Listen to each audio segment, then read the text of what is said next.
சமீபத்தில் வெளியான குரூப் 1 தேர்வு முடிவில் வெற்றி பெற்று துணை ஆட்சியராக பணியாணை பெற்றிருக்கிறாங்க கன்னியாகுமரி மாவட்டத்தைச் சேர்ந்த ஷீஜா அவர்கள். கன்னியாகுமரி மாவட்டம் நாகர்கோவிலை அடுத்த குஞ்சன்விளையைச் சேர்ந்த ஷீஜா தனது பள்ளி படிப்பை நாகர்கோவிலில் உள்ள அல்போன்சா மெட்ரிக் மேல்நிலைப் பள்ளியிலும், பொறியியல் பட்டப்படிப்பை நாகர்கோவிலில் உள்ள அருணாச்சலா பெண்கள் பொறியியல் கல்லூரியிலும் படிச்சு முடிச்சிருக்காங்க. இவரது தந்தை திரு ராஜாராம் தூத்துக்குடியில காவல்துறை ஆய்வாளராக பணிபுரிகிறாரு. தாயார் ஒரு இல்லத்தரசி. ஷீஜா அவர்கள் தான் குரூப் 1 தேர்வுல வெற்றி பெற்ற அனுபவத்தை நம்மோடு பகிர்ந்துட்டு இருக்காங்க. வாங்க கேட்கலாம். டிஎன்பிஎஸ்சி குரூப் 1 தேர்வுல வெற்றி பெற்று துணை ஆட்சியராக பணியேற்க உள்ள ஷீஜாவிற்கு எங்களுடைய வாழ்த்துக்கள். உங்களை பத்தி சொல்லுங்களேன். வாழ்த்துக்களுக்கு நன்றி. என் பேர் ஷீஜா. என்னோட சொந்த ஊர் கன்னியாகுமரி. என்னோடய ஸ்கூல் காலேஜ் எல்லாமே நான் கன்னியாகுமரியில் முடித்தேன். எங்கள் அப்பா போலீஸ் டிபார்ட்மெண்ட்டில் ஒர்க் பண்ணுறாங்க. அம்மா ஹோம்மேக்கர். நடந்து முடிஞ்ச குரூப் 1 எக்ஸாமில் நான் 9th ரேங்க் எடுத்து டெபுட்டி கலெக்டர் சூஸ் பண்ணியிருக்கேன். குரூப் 1 வெற்றி மட்டும் இல்லாமல் துணை ஆட்சியர் பணி கிடைச்சிருக்கு. உங்களோட மனநிலை எப்படி இருக்கு? குரூப் 1ல் வெற்றி பெறணுங்கிறது எல்லாருக்கும் கனவாக தான் இருக்கும். அதுவும் டெபுட்டி கலெக்டர் ஆகணுங்கிறது கிட்டத்தட்ட தமிழ்நாட்டில் இருக்க எல்லாருக்குமே ஒரு பெரிய கனவு. அந்த கனவு எனக்கு இன்றைக்கி நிஜமாயிடுச்சு. அதை நினைக்கிறவே ரொம்ப சந்தோஷமாக இருக்குது. நான் மட்டும் இல்லை, என் குடும்பம், என் ஃப்ரெண்ட்ஸ் எல்லாருமே ரொம்ப சந்தோஷமாக இருக்காங்க. இந்த தேர்வை எழுதலான்னு எப்போ முடிவு பண்ணீங்க? அதுக்கு காரணம் யார்? இந்த குரூப் 1 எக்ஸாம் ட்ரை பண்ணுங்கிறதுக்கு எங்கள் அப்பா தான் பெரிய இன்ஸ்பிரேஷன். அப்பா ஒர்க் பண்ணுறதை பார்க்குறதுலேருந்தே எனக்கு கண்டிப்பாக ஏதாவது கவர்மெண்ட் ஜாப் போகணுங்கிற ஆசை வந்துடுச்சு. அதுவும் குறிப்பாக அட்மினிஸ்ட்ரேஷன் இல்லை போலீஸ் டிபார்ட்மெண்ட்டில் ஒர்க் பண்ணணுங்கிற ஆசை எனக்கு நிறையாவே இருந்துச்சு. அதனாலேயே நான் குரூப் 1 சர்வீசஸ் இல்லை சிவில் சர்வீசஸ் எக்ஸாம் எழுதணும்னு நான் நினச்சேன். ஸ்கூல் முடிக்கும் போதே நான் அந்த எக்ஸாம்ஸ்க்கு ப்ரிப்பேர் பண்ண ஆரம்பிச்சிட்டேன். அதனாலே கன்னியாகுமரியிலேயே நான் காலேஜ் ஜாயின் பண்ணி அங்கேயே படிக்க ஆரம்பிச்சிட்டேன். போட்டித் தேர்வுன்னு டிஎன்பிஎஸ்சி மட்டும்தான் எழுதுனீங்களா இல்லை வேறு ஏதாவது தேர்வு எழுதுனீங்களா? டிஎன்பிஎஸ்சியை தவிர நான் civil services UPSC civil services examination try பண்ணியிருந்தேன். ஒரு அட்டெம்ப்ட் கொடுத்துருந்தேன். அது தவிர வேறு எந்த எக்ஸாம் எழுதலை. வேலை பார்த்துக்கிட்டே படித்து இந்த தேர்வில் வெற்றி பெற முடியுமா? கண்டிப்பாக வேலை பார்த்துட்டே இந்த எக்ஸாமை கிளியர் பண்ண முடியும். இன்ஃபேக்ட் என் கூட கிளியர் பண்ண நிறைய பேட்ச்மேட்ஸ் வேலை பார்த்துட்டே குரூப் 2 குரூப் 4 சர்வீசஸ்லேருந்தே தான் கிளியர் பண்ணியிருக்காங்க. இதில் 2 ஃபேக்டர்ஸ் தான் இருக்குது. ஒன்று, ஃபினான்ஷியல் கண்டிஷன் ஸ்டேபிளாக இருந்ததுன்னா நீங்கள் வேலையை விட்டுட்டு ஃபுல் ஃபோக்கஸ்டாக இதை நீங்கள் படிக்கலாம். அதை தவிர கன்சிஸ்டண்ட்டாக உங்களுக்கு டைம் கிடச்சிதுன்னா நீங்கள் கண்டிப்பாக வேலை பார்த்துட்டே படிக்கலாம். உங்களுடைய ப்ரிலிமினரி தேர்வுக்கு எப்படி நீங்கள் தயார் பண்ணீங்கன்னு சொல்லுங்கள். குறிப்பாக என்னென்ன புத்தகங்களெல்லாம் தேர்ந்தெடுத்து படிச்சிங்க? ப்ரிலிமினரி தேர்வுக்கு நான் சிலபஸ் எடுத்து வச்சுருந்தேன். சிலபஸில் 10 யூனிட்ஸ் இருக்குது. ஒவ்வொரு யூனிட்ஸும் நான் புக்கில் கலெக்ட் பண்ணி என்னெல்லாம் டாபிக்ஸ் இருக்கோ அது எல்லாத்துக்குமே தனியாக நோட்ஸ் எடுத்தேன். அந்த நோட்ஸை ரிப்பீட்டடாக ரிவிஷன் பண்ணிகிட்டே இருந்தேன். அதை தவிர previous 10 year question paper solve பண்ணி வச்சுருந்தேன். அப்புறம் ஒரு இன்ஸ்டியூட் ஜாயின் பண்ணி அந்த இன்ஸ்டியூட்டில் இருக்க டெஸ்ட் சீரீஸ் அட்டென்ட் பண்ணியிருந்தேன். கன்டினியூஸாக 2 days ஒன்ஸ் டெஸ்ட் எழுதிட்டே இருந்தேன். மார்க் எக்ஸாம்ஸ் எல்லா இன்ஸ்டியூட்லேயுமே கொடுத்துருந்தேன். ஃப்ரீ மார்க் எக்ஸாம்ஸ்லாம் நிறைய அட்டென்ட் பண்ணியிருந்தேன். அப்புறம் ஸ்கூல் புக்ஸ் தவிர வேறு பாலிட்டிக் மட்டும் லக்ஷ்மிகாந்த் புக் ரெஃபர் பண்ணியிருந்தேன். வேறு எந்த புக்குமே படிக்கல. மெயின் அதாவது எழுத்து தேர்வுக்கு எப்படி தயார்படுத்திக்கிட்டீங்க? உங்களை என்னென்ன புத்தகங்களை அதுக்கும் தேர்ந்தெடுத்து படிச்சிங்க? ப்ரிலிம்ஸ் படித்து முடிக்கும் போதே நம்ம மெயின்ஸ்க்கு ஒரு 70% படித்து முடிச்சிருவோம். மிச்சம் இருக்கிற ஒரு 30%ங்கிறது நம்ம ரைட்டிங் ப்ராக்டிஸ் தான்.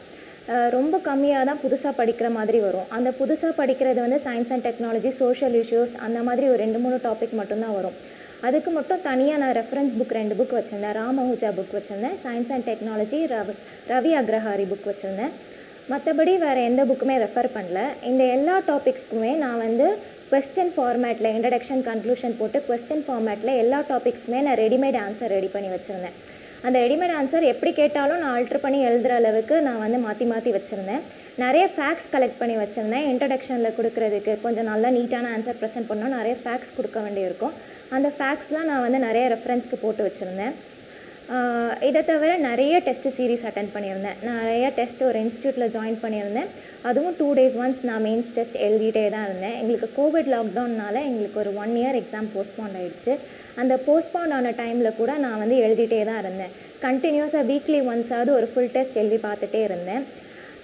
அதை தவிர ப்ரீவியஸ் இயர் கொஸ்டின் பேப்பர் ஃபுல்லாக கலெக்ட் பண்ணி அந்த ப்ரீவியஸ் இயர் கொஸ்டின் பேப்பரில் இருக்க எல்லா கொஸ்டினுக்கும் நான் ஆன்சர் ரெடி பண்ணி வச்சுருந்தேன்.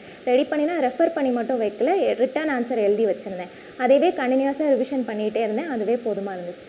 நேர்முக தேர்வை எப்படி அணுகுனீங்க அப்படிங்கிறதையும் சொல்லுங்கள். அதுக்கு எப்படி நீங்கள் உங்களை தயார்படுத்திக்கிட்டீங்க? நேர்முக தேர்வு நான் காலேஜ் படிக்கும்போது கேம்பஸ் பிளேஸ்மெண்ட்ஸ் எதுவுமே அட்டென்ட் பண்ணல. நான் கண்டிப்பாக சிவில் சர்வீசஸ் இல்லை டிஎன்பிஎஸ்சி குரூப் 1 தான் வரணுங்கிற முடிவில் இருந்தனால நான் கேம்பஸ் பிளேஸ்மெண்ட்ஸ் அட்டென்ட் பண்ணலை. அப்போ எனக்கு நேர்முக தேர்வை பற்றி எனக்கு பெரிய ஐடியா இல்லை. அப்போது வந்து நான் பழனிசாமி சாரோட வீடியோஸ் கொஞ்சம் யூடியூப்பில் இருக்குது. எதெல்லாம் டூஸ் அண்ட் டோன்ட்ஸ், எப்படி வந்து க்ரீட்டிங் பண்ணணும், எப்படி எக்ஸிட் பண்ணணும், என்ன மாதிரி பேசணும், எப்படி உட்காரணும், அதை பற்றிலாம் க்ளீனாக அவங்க டீட்டெயிலாக எக்ஸ்பிளைன் பண்ணியிருந்தாங்க. அந்த வீடியோஸ் எல்லாத்தையுமே பார்த்தேன். ஒரு 45 மினிட்ஸ்க்குள்ளே முடிஞ்சிடும். அந்த வீடியோஸ் எல்லாத்தையுமே ஃபஸ்ட்டு பார்த்து வச்சுருந்தேன். அதை தவிர 3 திங்ஸ் நான் வந்து படித்து வச்சுருந்தேன். ஃபஸ்ட்டு என்னோடய டிஸ்ட்ரிக்ட் ப்ரொஃபைல் ஃபுல்லாக தரவாக படித்து வச்சுருந்தேன். அப்புறம் கரண்ட் அஃபேர்ஸ் ஃபுல்லாக படித்து வச்சுருந்தேன். அப்புறம் என்னோடய டிபார்ட்மெண்ட் ரிலேட்டட், என்னோடய காலேஜ் ட்ரிபிள் இ டிபார்ட்மெண்ட் எடுத்திருந்தேன். Triple E department related questions எல்லாமே படித்து வச்சுருந்தேன். ட்ரிபிள் இ டிபார்ட்மெண்ட் கொஸ்டின்ஸ் எனக்கு ஒரு 4 வருஷம் ஆனனால எனக்கு அதோட பேசிக்ஸ் மறந்து போயிடுச்சு. எங்கள் காலேஜ் ஸ்டாஃப், எங்கள் ஹச்ஓடி எல்லாருக்கிட்டையுமே நான் ஹெல்ப் கேட்டிருந்தேன். அவங்க வந்து நிறைய கொஸ்டின்ஸ் எடுத்து கொடுத்துருந்தாங்க, அதை படிச்சிருந்தேன். அதை தவிர ஃப்ரெண்ட்ஸ் தான் எனக்கு மெயினாக இன்டர்வியூ ஃபேஸில் ரொம்ப ஹெல்ப்ஃபுல்லாக இருந்தாங்க. அவங்க நிறைய டாபிக்ஸ் டிஸ்கஸ் பண்ணுவாங்க. இந்த கொஸ்டினுக்கு என்ன ஆன்சர் பண்ணால் கரெக்டாக இருக்கும், எதை ஆன்சர் பண்ணால் கரெக்டாக இருக்காது, எது பண்ணும்போது நிறைய மார்க்ஸ் ஸ்கோர் பண்ண வாய்ப்பு இருக்குது, இந்த மாதிரிலாம் எனக்கு நிறைய கைடன்ஸ் கொடுத்தாங்க என் ஃப்ரெண்ட்ஸ். மார்க் இன்டர்வியூ ஒரு 4 மார்க் இன்டர்வியூ அட்டென்ட் பண்ணியிருந்தேன். அதுவே போதுமாக இருந்துச்சு. பயிற்சி வகுப்பில் ஏதாவது சேர்ந்தீங்களா இல்லை நீங்களே உங்களை தயார்படுத்திக்கிட்டீங்களா? என்னோடய ப்ரிலிம்ஸ் நான் படிக்கும்போது நான் வந்து தனியாக நானே தான் படிச்சிருந்தேன். ஏன்னா அதுக்கு 1 வருஷம் முன்னாடி நான் யூபிஎஸ்சி ப்ரிப்பேர் பண்ணியிருந்தேன். பயிற்சி நான் தனியாக ஜாயின் பண்ணல. ஆனால் டெஸ்ட் சீரீஸ் போட்டிருந்தேன் ஒரு அகாடமியில். டெஸ்ட்டு மட்டும் எழுதிட்டே இருந்தேன். மெயின்ஸ் வந்து நான் வந்து போட்டிருந்தேன். மெயின்ஸ் நான் ஒரு அகாடமியில் வந்து மெயின்ஸ் போட்டிருந்தேன். மெயின்ஸ் எழுதி தான் பார்த்தேன். அடுத்து தேர்வு எழுத நினைக்கக்கூடிய இளைஞர்களுக்கு நீங்கள் சொல்ல விரும்புறது என்ன? கன்சிஸ்டண்ட்டாக படிக்கணும். இப்போ ஒரு நாளைக்கு வந்து 18 மணி நேரம் படிச்சுட்டு அடுத்த நாள் 2 மணி நேரம் படித்தா அது வேஸ்ட்டாக போயிடும். அது வந்து முந்தின நாள் படித்தது வந்து மறந்தே போயிடும். அதனால் ஒரு நாளைக்கு 6 hours 7 hours படித்தாலும் போதும். அதை வந்து டெய்லி படித்தாலே கண்டிப்பாக சிலபஸை வந்து கரெக்டாக முடிச்சிடலாம். முடிச்சுட்டு நீங்கள் வந்து நிறைய கொஸ்டின் பேப்பர்ஸ் சால்வ் பண்ணாலே போதும், இந்த எக்ஸாமை முடிச்சிடலாம். அடுத்தவங்க என்ன சொல்கிறாங்கங்கிறத யோசிக்காமல் ரொம்ப பாசிட்டிவ் ஆட்டிடியூடோட கான்ஃபிடென்ஸாக இருந்தாலே இந்த எக்ஸாம் கண்டிப்பாக கிளியர் பண்ணிடலாம். இவ்வளோ நேரம் எங்களோடு உங்களுடைய கருத்துக்களை பகிர்ந்து கொண்டதற்கு மிக்க நன்றி. தேங்க்யூ. வீடியோ உங்களுக்கு பிடிச்சிருந்தா லைக் பண்ணுங்க, ஷேர் பண்ணுங்க, சப்ஸ்கிரைப் பண்ணுங்க, கமெண்ட் பண்ணுங்க, பெல் ஐக்கன் ப்ரெஸ் பண்ண மறந்து போயிடாதீங்க. அப்போ தான் நாங்கள் போஸ்ட் பண்ணுற வீடியோவோட நோட்டிஃபிகேஷன் உங்களுக்கு வரும்.